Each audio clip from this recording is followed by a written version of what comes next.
Welcome to the ExecMBA podcast. I'm your host, Brett Twitty, and you are listening to a new episode. On this episode of the podcast, I'd like to feature a conversation I recently recorded with Ron Cook. Ron is a global executive MBA format student in our class of 2020, and he is also a leader in two of our executive MBA student organizations, the Executive MBA Entrepreneurship Club, as well as the Black Executive MBA Student Organization. And he and I recently sat down to talk a little bit more about what attracted him to a leadership role with these groups, what he hopes to accomplish this year, as well as his advice for prospective students who are considering Darden. So without further ado, here is my conversation with Ron Cook. Ron, welcome back to the podcast. Brett, thanks for having me. Good to be back. So this is your second time on the podcast. We previously had you on to talk a little bit about your MBA journey, what led you to Darden, what you've enjoyed about the program so far. We've invited you back because you now have not one, but two student leadership roles. Talk a little bit more about the organizations you're involved with. Absolutely. First of all, shout out to my wife for allowing those positions to be occupied by an individual like myself. And I think that the beauty of both roles is that they have a common focus in empowering people to think and perceive the world in a way that maybe typically isn't conversant in the broader society. So we talk about the Entrepreneurship Club for the Executive MBAs that we affectionately refer to as ExecMBA. We are looking at business as a way of expression as well as a way of conscious capitalism. So we like to see the world shaped into a better image than maybe we were handed. And what we affectionately refer to as GEMBA, the Black Executive MBA Club, is we are acutely aware of the imbalances that have occurred over time that have led specifically the Black demographic in the United States to have certain challenges of integrating into predominantly historically majority institutions. And we would like to foster community as well as push business and conscious capitalism forward. So there's an intersectionality there that I like to make sure that is painfully aware that we are doing good and doing well and cross-pollinating ideas. So let's start with ExecMBA. Just the fact that we have executive MBA student organizations, to me, is an exciting development. I think it's an acknowledgement of the fact that executive MBA students have unique needs and interests, particularly when it comes to clubs, organizations, networking. We also now have a critical mass of executive MBA students, enough students to warrant this kind of organizing. So let's talk about the Entrepreneurship Club. Are you someone that's passionate about entrepreneurship? How did you choose to get involved with this club? Sure. So this started before I actually engaged in the LR1. So I connected with some of the folks who were running the organization. Shout out to Amon, who's been great in handing the baton over. I think that connecting with Corbin and seeing all that he's doing all over the world with, I think, startup number 3 or 4, something into the infinite power. And they've been instrumental in sort of helping me think through what Darden has to offer as far as resources. The needs of executive MBAs are a bit different than the residentials. And being plugged in to entrepreneurship, I actually was just joking with my son. And I had a very interesting middle school experience in that I saw that there was a need for lunch. And the kids didn't particularly like the lunch there. So I had a pretty decent, following for my lunches. And folks always wanted to know what I was eating. And I had hoagies that were, draped in lettuce and exotic dressings and, all these loads of meat. And people would be drooling and oogling my food. What I did a couple of days, I made a couple extra. And I said, if your parents have given you lunch money, you can give that to me and I'll give you a hoagie. And that started a pretty good enterprise right there in the school cafeteria. I had zero cost of goods sold because my mom was funding my supply chain, and I ended up receiving a letter from the school to cease and desist for competing with the state food agency. So that was the beginning of my entrepreneurial journey. Do you still have the letter? My mom might have it. That is a great startup story. And so you go back a ways with your entrepreneurial passion. Sure. I think we've talked about entrepreneurship a lot on the podcast. I think that Darden is a natural fit for entrepreneurs. The way that you're encouraged to think, what happens in the classroom, the enterprise perspective. Obviously, in the case method, you're put in the position of the C-suite leaders. Is that something that resonated with you? Absolutely. And that was one of the reasons that I selected Darden. First of all, the case method alone forces you to be able to articulate your ideas before a group. And that in itself is a leadership quality. I think that the way that we dissect other businesses and sometimes can be overly critical informs how we think about our own either employment situations or businesses as well. So if we're thinking through the patterns of multiple businesses across multiple industries, that's going to seep in and change the perspective and how you view everything you do. Why do I buy things this way? Why do I take this way of commuting? Why does my phone only do this? How can I accelerate point A to point B? Those are all entrepreneurial skills that I think Darden reinforces. Another reason, I think, is because of the camaraderie in the community. Everyone can come up with great ideas, but the network is how you distribute those ideas and create an audience or a customer base to be able to receive monetization of those ideas. I think Darden creates the platform and waters those seeds really well. And you have a group of like-minded peers, people who are interested in having these conversations. I think the people that choose Darden, they're interested in problems, right, and opportunities and talking about them. So when you think about, you talked about this sort of conscious capitalism and how there's this intersectionality between the work that you're doing with the Black Executive MBA student organization and the Entrepreneurship Club. What do you hope to accomplish this year? Any kind of programming or networking that you're hoping to achieve? Absolutely. One of the, I think, beneficial aspects of being at a school with so many resources is that there's always someone who can plug you into somewhere. Anywhere in the continental U.S. and beyond, there's a resource there. What I'd like to establish with the executives specifically here in Roslyn is greater connectivity to the resources that are distributed within the Darden network, including the alumni, especially in Charlottesville, and also within the D.C. Community. There are several incubators and accelerators within the region that folks that are in our cohort could benefit from. With the Black Executive MBA platform, I'd like to integrate more entrepreneurship into that platform. I think that what's typically viewed in terms of the mechanism of affinity groups is we all look the same or came from similar backgrounds. So, let's hang out and network.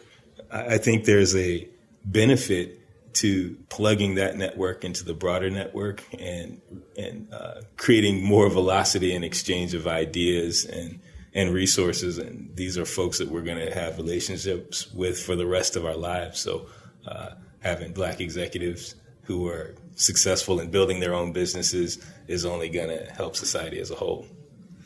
So when you think about the Black Executive MBA organization and the group there, I mean, we've obviously been able to partner with the organization for admissions events. The group has been great about sort of engaging with alumni and building these relationships.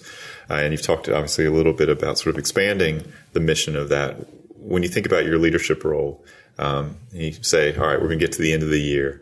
What does success look like for you? I mean, how would you define that? Sure.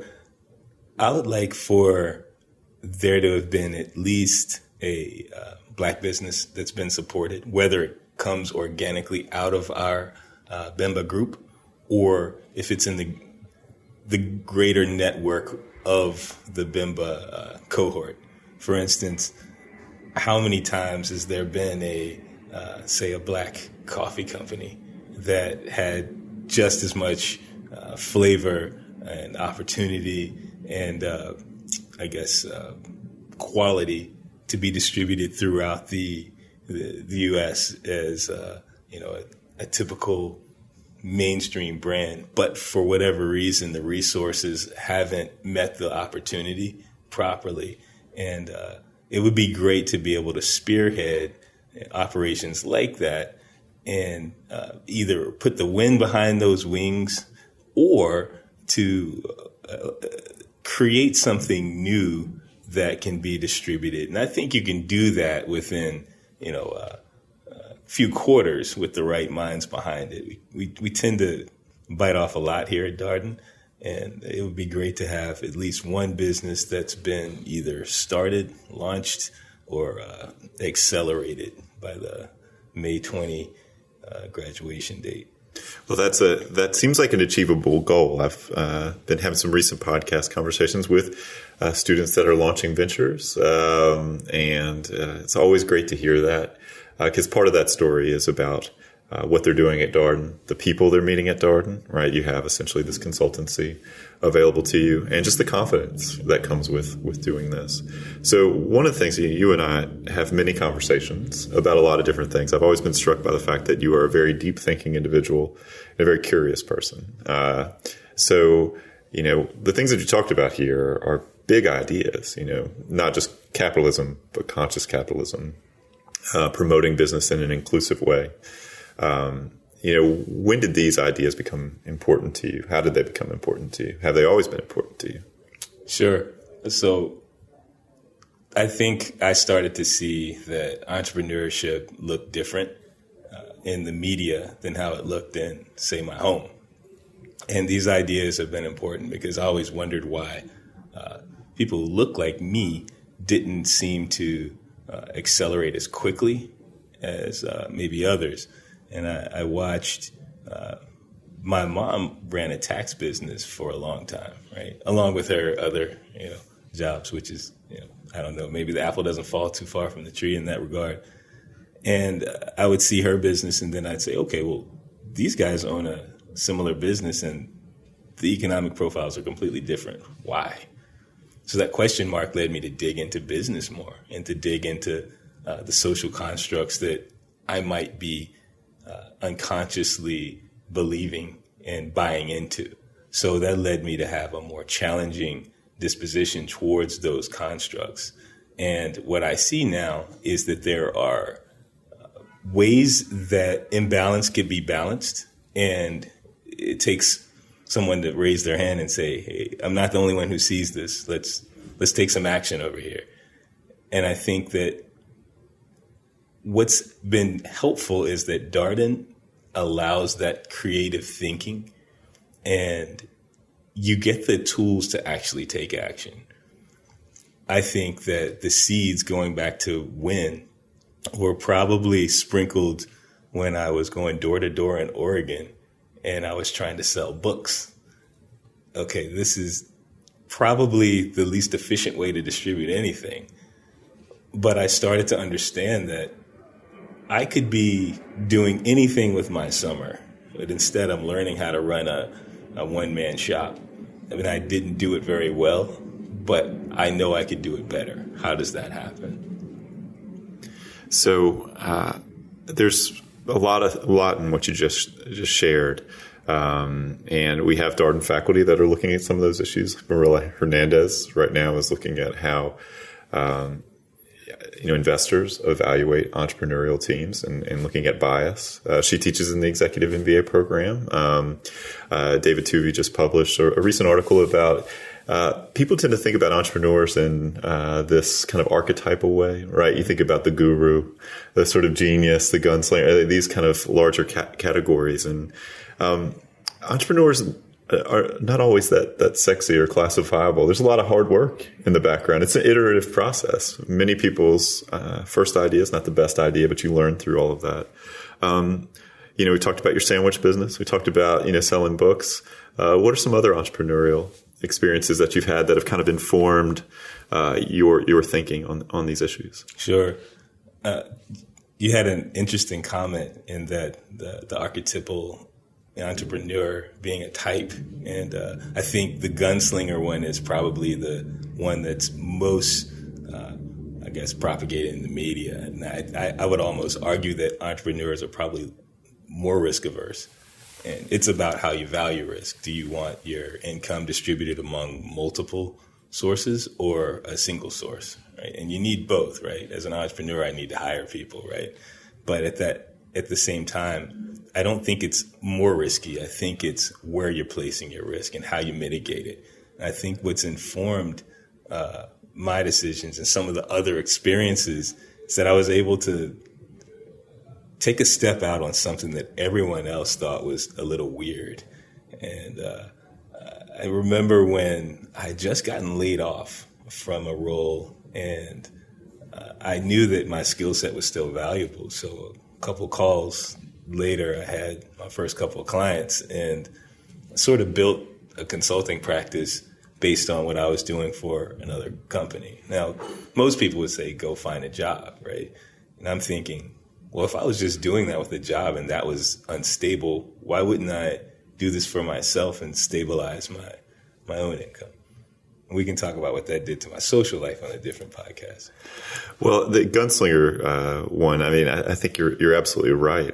The model of entrepreneurship that we teach at Darden, there's many different approaches, but the model that's taught at Darden is an effectuation model, which is effectively a de-risking strategy, right? You get your customers involved, you do what you have, you do what your idea with the least amount sort of resources. You try to make do with what you have. Get your customers involved early, try to evaluate product market fit, and have your customers help you figure out what your product should be. It is a very low risk approach to entrepreneurship. I've been fortunate to have a number of people on the podcast who've talked about entrepreneurship, and particularly David Tuvey, Jason Brewster, some of the folks that are involved with the Batten Institute and the iLab down at Charlottesville. They stress that. It's like entrepreneurship is really not that risky when you first get started. It's not really that much at stake. You just have an idea. You're trying to figure out, is this a good idea? And it's good for people to hear that. I think, particularly for executive MBA students, you come here, you've worked for somebody else for long enough. That's oftentimes the motivator. It's right. You got the skill set, you got an idea, you got classmates. Why not give it a try? Exactly. So do you think, you talked about your social life. Do you think entrepreneurship's in your future? Again? Absolutely. My wife knows who she married, so I think we've ironed out some of the wrinkles regarding the entrepreneurial leap. And now with the tools and the skills that I've been able to hone here for the last, 16 months or so? It's getting there. Wow. So I feel more confident. I think confidence has a lot to do with what you think you're capable of doing effectively. And it also means that you have a means of deploying that skill idea to a captive audience. It's almost as if, to your point, to effectuate effectively, you're going to need to know they want it, I can deliver it. And with that in mind, why not go into an entrepreneurial lifestyle and use all of the skills that I've earned from all of my past experiences and all of the networking and people that have poured into me? I think that would behoove my own future to give back in a way, add more to the world than I'm taking out of it. So you think that social impact component would be part of your entrepreneurial path going forward? I think that it will be a component because of who I am. I'm not sure if my specific enterprise would allot a social, component for any specific endeavor. But I know that the profits that I would take from the business would 100% be redeployed elsewhere, as they already are now. And I think that you can do good business without exploiting. I think that's the idea with conscious capitalism. Maybe you're not using that actual business vehicle to say 10% of these proceeds go to, left-handed people who can, sip tea with their pinky up. But you can use the profits in a way that are not just me. It's interesting the extent to which people expect that from companies now, right? So stakeholder theory now been adopted by the corporate roundtable. You start to hear more CEOs saying, like, maybe it's not all about shareholder value. And you see people scoring companies, their interest in these companies based upon the values of those companies, the expressed values of those companies. I can't imagine that's going away anytime soon. I agree. And I think that your investor base is becoming more aware that the impact of companies can have on the greater community environment and the stakeholders and all throughout the value chain.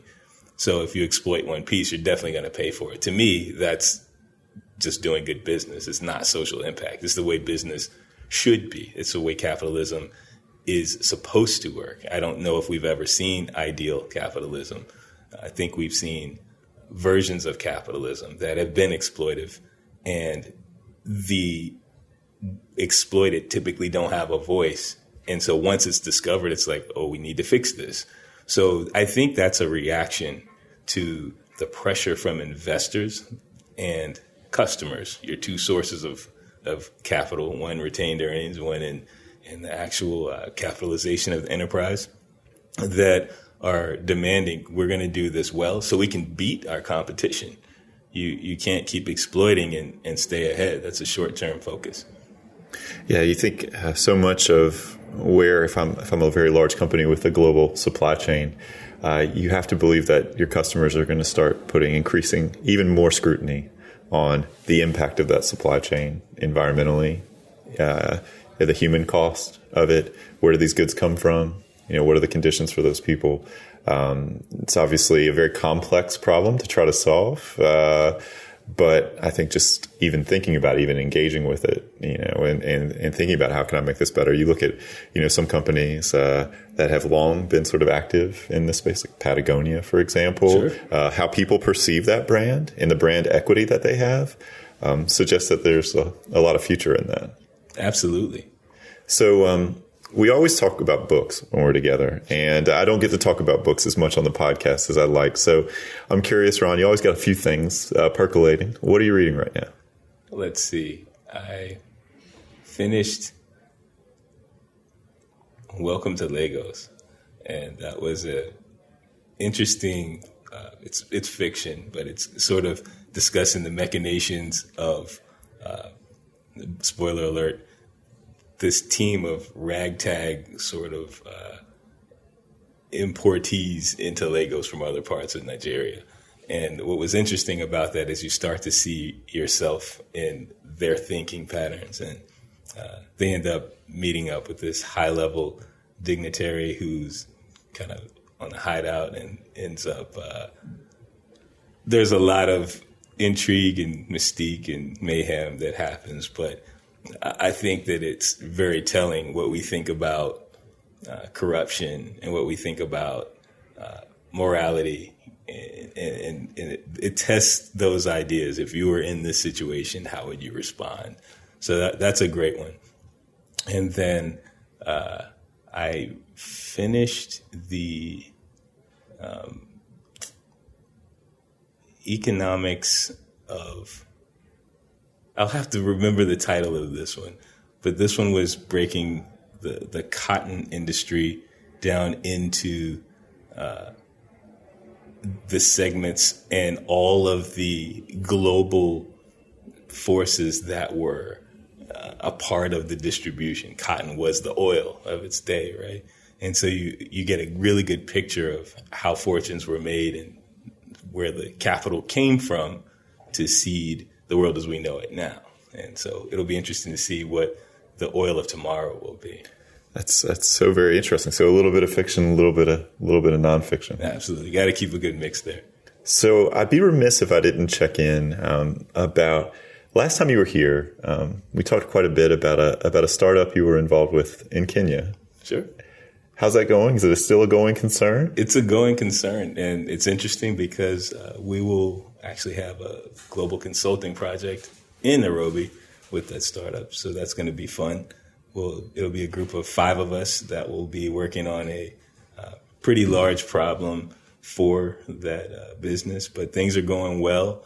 A lot of farmers are signed up. It's still queued to do what we said it would do, and building out the infrastructure for distribution, the government relations, all of the distribution chains in Africa are pretty interesting. It's almost easier for someone from the U.S. to move around throughout Africa than it is for certain Africans. And I think that with the new trade agreement in Africa, that will benefit our little interest out there. So lots of good things happening on a macro level. And then our little consulting team gets to dive in and become a part of that. So how did you get that to become a global consulting project? Some really great people here at Darden were open to my crazy idea. And I connected the folks who are in country with some folks here. And obviously, Lottie has been a cheerleader from day one, and she knows everyone. Every city we go to, Lottie shows up, and they're like, "Hey, Lottie!" So she kind of rolled out the carpet and made the connections within Darden, and some really great folks that pushed that idea forward. And then I rallied the troops from the cohort, and they were crazy enough to follow me as well. So Lottie Carr, friend of the podcast, has been on here before. Will likely be on here again. I get to go to Brazil this year, which I'm excited about. Never been there. And hopefully we'll take the podcast on the road, do our first international podcast. Fingers crossed on that. But I'm glad to hear things are still going well. Have you secured Chadwick Boseman as your spokesperson? Has that happened yet? We're still working on that. So for those of you who are wondering why Chadwick Boseman would be involved, there's a real Black Panther quality to the work that they're doing. It's a natural-based fertilizer, plant-based, that grows in select regions of Kenya. If you're starting to wonder, maybe this sounds a little bit like Wakanda, you're right. Right. Pyrethrum, vibranium, same difference, different word, right? Absolutely. So, Ron, as you noted, you're 16 months in. Graduation, you can see it. It's there on the horizon. What are you looking forward to accomplishing? As close as graduation seems, it still seems like the little dim light at the end of a very long tunnel. I think that's a good thing, though. I still have a lot to learn. I can see some of the things I've learned from Darden already put to use. I think I want to make the best out of the remaining courses. The electives have been great. All of the global residencies have been amazing. Still have India left, have San Francisco, and then obviously Nairobi. I'm looking forward to those. And I think at the end of this, I'd like to have said, I poured everything into the program and I got out of it what I said I was going to get out. And I think that what I'm bringing to the world outside of Darden is needed. And I can see that there's value that's already being perceived. So increasing that perceived value will only have a greater return on my investment. So it's cool that you're going out to San Francisco, too. Got some travel in your future. India, San Francisco for Raj's digital marketing class. Exactly. And then Nairobi. Exactly. Man, we'll have to just follow you around. We'll embed with you for the next 4 months, next couple of quarters. Where's Waldo? Yeah, absolutely. Well, Ron, thank you for taking time out of your Friday morning. It is a residency weekend here in Roslyn. You've got a busy slate of classes ahead. Are you in entrepreneurial thinking? I will go hang out with Fairchild in moments. All right. Well, that seems like a great class. Are you enjoying it? Absolutely. Yeah, I have the good fortune of getting to work closely with Greg here. He's our leader in the DC area. Is very much involved with DC strategy for both Darden School and the University of Virginia. Incredible person. I think y'all might have a guest speaker today in the class. We do. A longtime fan. Warren Thompson will be visiting us. I think that's going to be one of the marquees of the class and possibly the program. I follow Warren's career, and he's obviously a beacon for both Darden and Black executives, and how he was able to build his business up and what he's been able to do for the community as well. So very admirable person, and we're looking forward to hearing more here in class today. Well, Ron, thank you, and have a great residency. Always a pleasure. Thanks, Brett. And that was my conversation with Ron Cook, a Global Executive MBA format student in our class of 2020. As always, if you have any comments, suggestions, requests, anything you'd like for us to cover here on the podcast, we are all ears. We can be reached at exec, that's EXEC, MBA at darden.virginia.edu. And until next time, thanks for listening.